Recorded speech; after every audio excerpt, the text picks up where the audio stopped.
Hello प्यारे बच्चों, आज कक्षा 9th के इस वीडियो में हम चैप्टर 6 शुरू करने चल रहे हैं, जो कि आपका रेखाएं एवं कोण है। यह जो है आपके किताब में दिया गया है।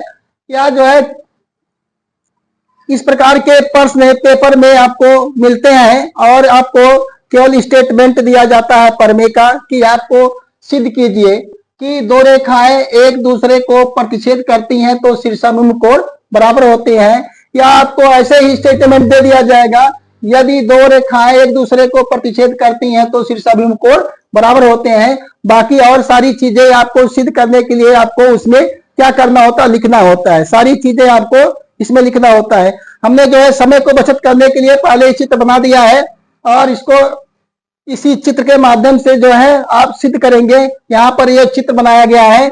ए बी और सी डी क्या है, दो रेखाएं हैं।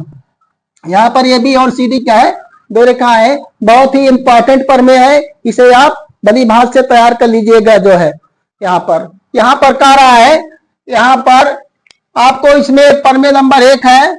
इसमें सिद्ध करने के लिए ए बी और सी डी दो रेखाएं दी गई हैं। ये रेखाएं एक दूसरे को बिंदुओं पर प्रतिच्छेद कर रही हैं। अब इसमें जो शीर्षाभिमुख कोण बन रहे हैं, कौन कौन से शीर्षाभिमुख कोण बन रहे हैं, देखो इधर वाला एक कोण और यहाँ कोण, दोनों क्या है, शीर्षाभिमुख कोण है। ऐसे कोण, ऐसे दो कोण जिनके शीर्ष क्या हो, एक ही हो, उभयनिष्ठ शीर्ष हो। तो इसका ए ओ डी का और बी ओ सी का, दोनों का शीर्ष क्या है, एक ही है। तो ये दोनों का उभयनिष्ठ शीर्ष है।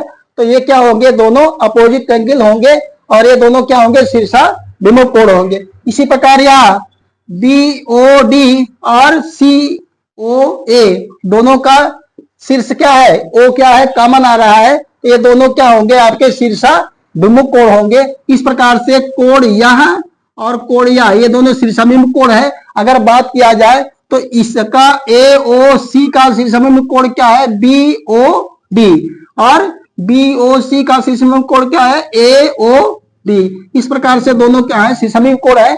आपको सिद्ध करना क्या है कि ये दोनों कोण क्या होते हैं, बराबर होते हैं। चलिए इसमें सिद्ध करने के लिए इसमें जो हेडिंग है, इसमें हेडिंग जो डाली जाती है, इसको हम प्रॉपर ढंग से लिखते हैं। किस प्रकार से आपको समझ में आएगा, इस प्रकार से हम लिखेंगे यहाँ पर।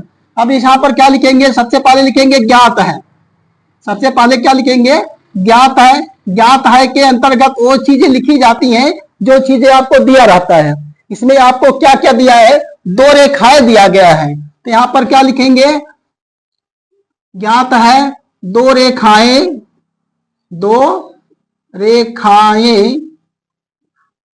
ए बी तथा सी डी। ए बी तथा सी डी ज्ञात है, दो रेखाएं ए बी तथा सी डी जो एक दूसरे को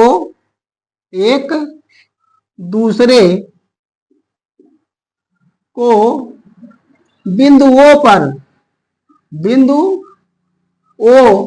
पर प्रतिच्छेद करती हैं।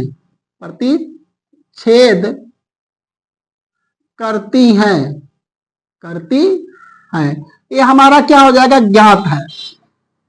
ज्ञात है के हेडिंग के अंतर्गत वही चीजें लिखी जाएंगी जो क्वेश्चन में दिया रहेगा। उसको आप देख करके उसमें अंदाजा लगा सकते हैं कि आपको क्या क्या दिया गया है। तो यहाँ पर दो रेखाएं एक दूसरे को प्रतिच्छेद करती हैं। तो मान लेंगे क्या कि दो रेखाएं क्या है, एक तो ए बी है, एक क्या है, बी सी है। तो यहाँ पर दोनों रेखाओं क्या प्रतिच्छेद करेंगी, तो किसी न किसी बिंदु पर करेंगी। तो यहाँ पर मान लिया गया कि बिंदुओं पर प्रतिच्छेद करती हैं। इस प्रकार से आपका ज्ञात है वाला पोर्शन आपका कंप्लीट हो गया। अब आपको करना क्या है, करस तो शीर्षाभिमुख कोण बराबर होते हैं। यानी आपको ये चीज क्या करना, सिद्ध करना है। अर्थात आपको सिद्ध करना है कि यह कोण बराबर किसके, इस कोण के, और यह कोण बराबर किसके, इस कोण के। ये दोनों, यह कोण इसके बराबर सिद्ध करना है और ये कोण इसके बराबर सिद्ध करना है। तो सिद्ध कर लेंगे, उसमें कोई दिक्कत नहीं है, आने वाली है। यहां पर लिखेंगे क्या, सिद्ध करना है। सिद्ध करना है लिख लेंगे। क्या सिद्ध करना है, शीर्षाभिमुख कोण बराबर होते हैं। शीर्षाभिमुख कोण बराबर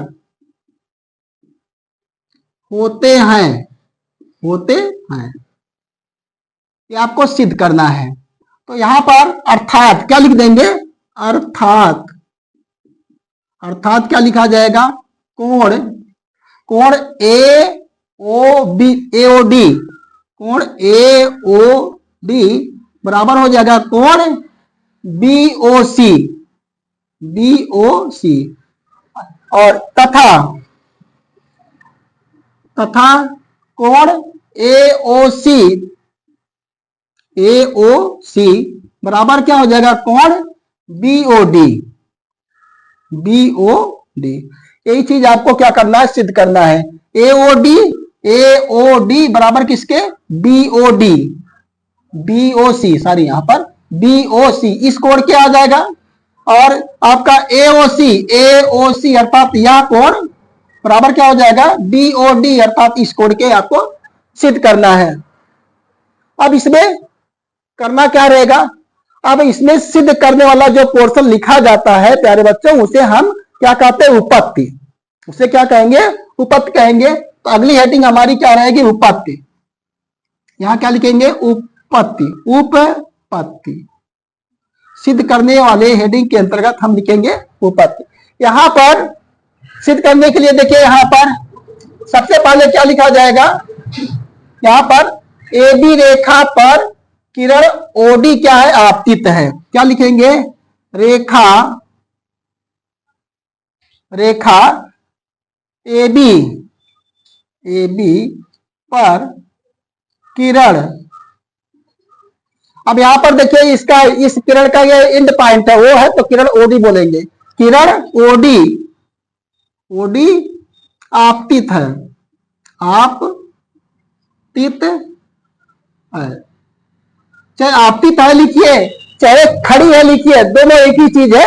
इसी पर जो है, इस रेखा पर ये ओडी किरण क्या है, खड़ी है लिख दीजिए, चाहे आपतित है लिख दीजिए, दोनों कोई दिक्कत नहीं है। तो अब क्या लिखेंगे यहां पर, तो ये दोनों क्या होंगे, आसन्न कोण होंगे। आसन्न कोण क्या होते हैं कि ऐसे दो कोण जिनमें एक भुजा उभयनिष्ठ हो तथा उनकी जो अदर भुजाएं हो वो क्या हो, उभयनिष्ठ भुजा के अपोजिट साइड में, एक इधर हो और एक इधर हो, तो ये दोनों कोण क्या हो जाएंगे, यहाँ कोण और यहाँ कोण दोनों क्या होंगे, आसन्न कोण हो जाएंगे। तो ये आसन्न कोणों, अब इसमें आसन्न कोणों का योगफल जो होता है वह रेखा पर, अगर ये क्या है, ये रेखा है, तो इन दोनों कोणों का योगफल क्या होगा, 180 अंश होता है। इसी को कहा जाता है रैखिक युग्म अपगृहीत कहा जाता है। तो यहां पर हम लिख देंगे क्या, कोण ए ओ डी, ए ओ डी प्लस कोण, कोण कौन सा, बी ओ डी, क्या लिखेंगे, बी ओ डी बराबर क्या हो जाएगा, 180 अंश। यहां लिख देंगे, इसका मान लेंगे समीकरण नंबर 1, यहां लिखेंगे रैखिक युग्म अपगृहीत से, रैखिक युग्म अपगृहीत से, अपगृहीत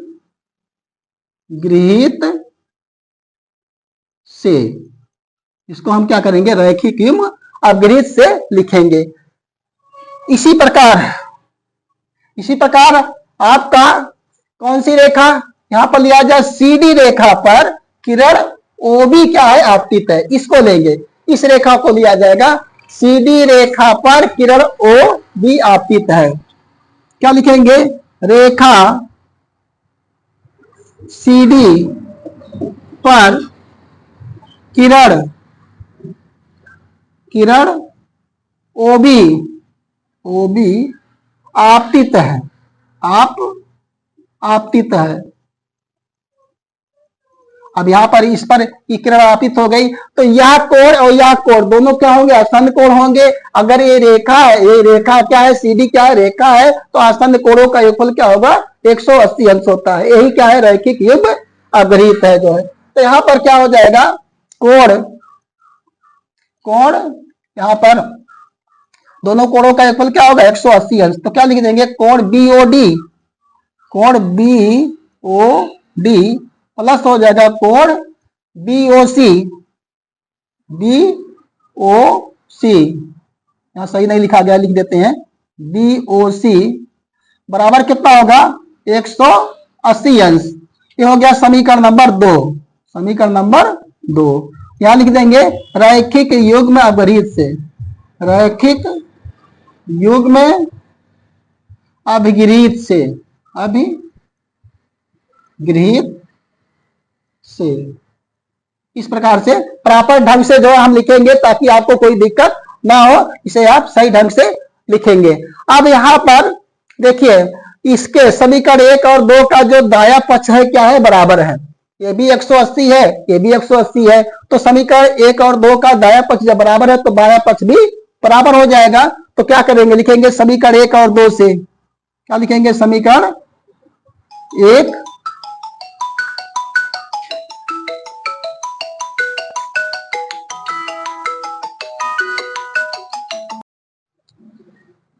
अब यहां पर समीकरण 1 और 2 के मदद से हम क्या करेंगे, यहां पर क्या लिखा जाएगा, समीकरण 1 और 2 से, समीकरण 1 और 2 से क्या लिखेंगे, 2 से, समीकरण 1 और 2 से, समीकरण 1 और 2 से। अब यहां पर देखिए दाएं पक्ष क्या है, बराबर है, तो बाएं पक्ष भी बराबर होगा। तो क्या लिखेंगे, यहां पर कोण एओडी, प्लस क्या हो जाएगा, कोण बीओडी बराबर क्या हो जाएगा, इसके बराबर हो जाएगा कोण बीओडी और प्लस हो जाएगा कोण बीओसी। तो यहां से देखिए दोनों पक्षों में देखो बराबर है, बीओडी का बराबर है, तो ये क्या होगा, कट जाएगा, ये क्या होगा, कट जाएगा। तो क्या मिल जाएगा, कोण एओडी बराबर क्या हो जाएगा, कोण बीओसी। इस प्रकार से आपका जो है एक वाला पोर्शन आपका आ गया। इसी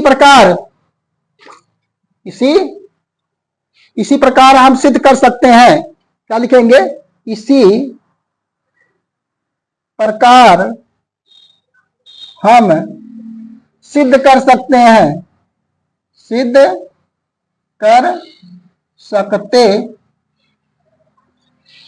कर सकते हैं कि कौन सा, आपका कोण एओसी, कोण एओसी बराबर हो जाएगा कोण बीओडी।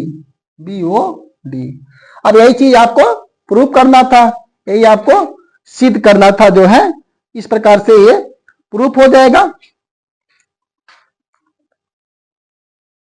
लिख देंगे प्रूव्ड, अर्थात दोनों कोण क्या हो गए, बराबर हो गए। एक आपका यह वाला है और एक वाला आपका ये वाला है, तो दोनों कोण क्या हो गए, बराबर हो गए।